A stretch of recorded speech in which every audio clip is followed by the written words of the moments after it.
দর্শক, শুরু হয়েছে মাসব্যাপী অমর একুশে বইমেলা। প্রথম দিনের খবর জানাতে এই মুহূর্তে মেলা প্রাঙ্গণ থেকে আমাদের সঙ্গে যুক্ত হচ্ছেন সহকর্মী সাইদুর রহমান আবির। আবির, আজ তো শুরু হয়েছে বাঙালির প্রাণের অমর একুশে বইমেলা। তো প্রথম দিনে ক্রেতা সমাগম আর স্টলগুলোর কেমন পরিস্থিতি দেখছেন আপনি?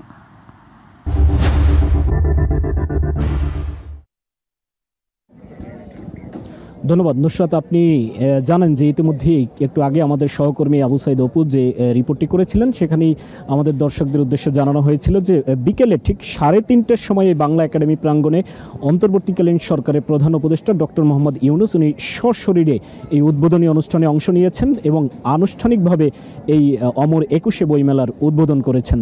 উনি উদ্বোধন করার পরে বেশ কয়েকটি স্টল ঘুরে দেখেছেন এবং বিক্রেতা যারা রয়েছেন স্টল কর্তৃপক্ষ তাদের সাথেও মতবিনিময় করেছেন এবং এই বইমেলা উদযাপন কমিটি যে রয়েছে তাদের সাথেও মতবিনিময় করেছেন, তাদের সমস্যাগুলো শুনেছেন এবং যাতে এই অমর একুশে বইমেলা সুন্দরভাবে মাসব্যাপী চলতে পারে সে বিষয়ে সার্বিক দিক নির্দেশনা উনি দিয়েছেন এবং সমস্যাগুলো চিহ্নিত করে যারা সংশ্লিষ্ট রয়েছেন সেই সমাধানের জন্য তাদেরকে তাৎক্ষণিকভাবে দিয়েছেন। যখন অন্তর্বর্তীকালীন সরকারের প্রধান উপদেষ্টা ডক্টর মোহাম্মদ ইউনূস উনি যখন এই বাংলা একাডেমি প্রাঙ্গণ অর্থাৎ এই বইমেলা প্রাঙ্গণ যখন এই ত্যাগ করেন তারপরেই কিন্তু মূল ফটকগুলো খুলে দেওয়া হয়। মূল ফটকগুলো খুলে দেওয়ার পরেই কিন্তু যারা প্রায় একটি বছর অপেক্ষা করেছিলেন এই অমর একুশে বইমেলার জন্য সেই বই প্রেমীরা কিন্তু অতি উৎসাহ এবং আগ্রহের মধ্য দিয়ে অনেক ফটকই তারা আমরা দেখতে পেয়েছিলাম।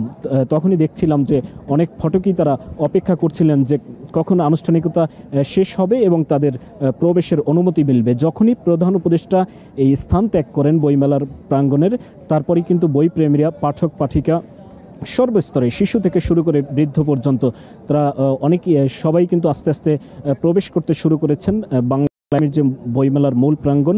এবং আপনি জানেন যে বাংলা একাডেমির ঠিক বিপরীত পাশেই যে সোহরাওয়ার্দী উদ্যানের একটি যেখানে বইমেলার আয়োজন করা হয় প্রতি বছরই, আমরা এখন ঠিক সেই জায়গাটি থেকেই আপনার মাধ্যমে দর্শকদের চিত্র দেখাতে চাই। আপনি দেখতে পাচ্ছেন যে আমার পেছনে, অর্থাৎ এখন কিন্তু প্রায় 7:30 পার হলো। এর আগে আমরা বিকেলের দিকে যেটা দেখতে পেয়েছি যে বেশ পাঠক পাঠিকা এবং দর্শনার্থী এবং বইপ্রেমী তাদের উপস্থিতি কিন্তু আমরা এখন যেই চিত্র দেখতে পেয়েছি তার চেয়ে অনেক বেশি ছিল। অর্থাৎ রাত যখন বাড়তে শুরু করেছে দর্শনার্থীদের সংখ্যা কিন্তু অনেকটাই কমতে শুরু করেছে।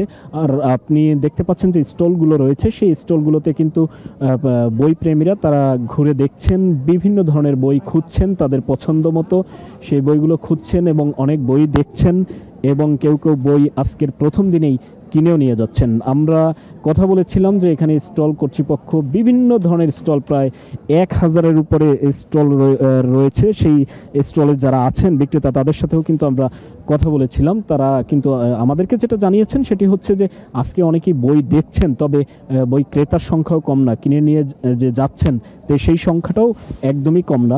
তবে আজকে বই দেখার পাঠক পাঠিকা এবং বই প্রেমীর সংখ্যাটাই বেশি। আপনার মাধ্যমে দর্শকদের একটু জানিয়ে রাখতে চাই সেটি হচ্ছে এবারের বইমেলায় কিন্তু আয়তন অতীতের চেয়ে একটু বেড়েছে এবং স্টলের সংখ্যাও বেড়েছে এবং প্রকাশনীর সংখ্যাও বেড়েছে। এবারের বইমেলায় মোট 708টি প্রকাশনী প্রতিষ্ঠানকে 1084 ইউনিট বরাদ্দ দেওয়া হয়েছে। গত বছর এই প্রতিষ্ঠান ছিল 642টি এবং ইউনিট ছিল 946টি। এর মধ্যে বাংলা একাডেমি প্রাঙ্গণে রয়েছে 99টি এবং সোহরাওয়ার্দী উদ্যানে, অর্থাৎ আমরা এখন যেখানে রয়েছি সেই সোহরাওয়ার্দী উদ্যানের অংশে রয়েছে 609টি প্রতিষ্ঠানকে বরাদ্দ দেওয়া হয়েছে। এবারে প্যাভিলিয়নের সংখ্যা হচ্ছে 37টি, যার মধ্যে বাংলা একাডেমি প্রাঙ্গণে 1টি এবং সোহরাওয়ার্দী উদ্যানে 36টি। গত বছরে প্যাভিলিয়নের সংখ্যা ছিল মোট 37টি। এছাড়াও কর্তৃপক্ষ আমাদেরকে যেটা জানিয়েছেন যে লিটল ম্যাগাজিন চত্বর সোহরাওয়ার্দী উদ্যানে উন্মুক্ত মঞ্চের কাছাকাছি যে গাছতলায় রয়েছে সেখানে একটি ম্যাগাজিন চত্বর করা হয়েছে। 130টি লিটল ম্যাগকে স্টল বরাদ্দ দেওয়া হয়েছে। এছাড়াও শিশু চত্বরে 74টি প্রতিষ্ঠানকে 120 ইউনিট বরাদ্দ দেওয়া হয়েছে, যেটি শিশু চত্বর আপনি জানেন যে শুক্রবার এবং শনিবার শিশু প্রহর হয়ে থাকে। আজকে যদিও শনিবার ছিল কিন্তু যেহেতু উদ্বোধন করা হয়েছে বিকেলে সেহেতু আজকে শিশু প্রহরটি আর হয়নি। অর্থাৎ সামনের শুক্র এবং শনিবার যে কয়টি এই ফেব্রুয়ারি মাসে রয়েছে সবসময় শিশু প্রহর হবে শুক্র এবং শনিবার। শিশু চত্বরে 68টি প্রতিষ্ঠানকে 109টি ইউনিট বরাদ্দ দেওয়া হয়েছে।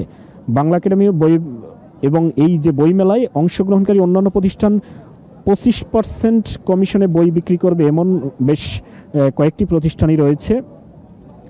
আর নুসরাত, আপনি দেখলেন, আপনাকে এতক্ষণ যেটা দেখাচ্ছিলাম সেটি হচ্ছে বাংলা একাডেমির যে বিপরীত পাশে যে সোহরাওয়ার্দী উদ্যানের যে অংশটি, সেখানেই অর্থাৎ আজকে যে বাংলা একাডেমিতে আমরা বই প্রেমীদের সংখ্যা এবং দর্শনার্থীদের সংখ্যা, পাঠক পাঠিকাদের সংখ্যাটা একটু কম, অর্থাৎ সোহরাওয়ার্দী উদ্যানেই এই সংখ্যাটা বেশি রয়েছে। আর আরেকটি বিষয় আপনার মাধ্যমে দর্শকদের জানিয়ে রাখতে চাই, সেটি হচ্ছে এবারের বইমেলায় প্রতি বছর জানেন যে এই বইমেলায় কিন্তু একটি স্লোগান নির্ধারণ করা হয়।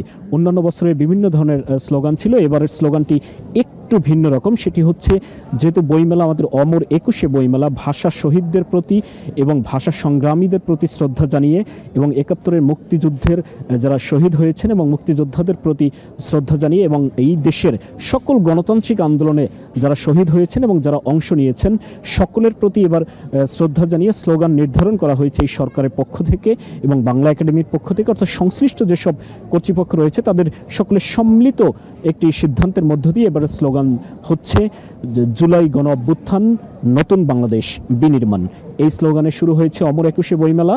দর্শনার্থী প্রথম দিনের তুলনায়, অর্থাৎ প্রথম দিন আজকে একটু, যদিও অন্যান্য বছরে আমরা প্রথম দিনে একটু কম দেখতাম, সেটির কারণ হচ্ছে ছুটির দিন ছিল না অনেক সময়, অনেক বছরই আমরা। আবির, আপনাকে ধন্যবাদ। দর্শক যুক্ত ছিলেন আমাদের সঙ্গে।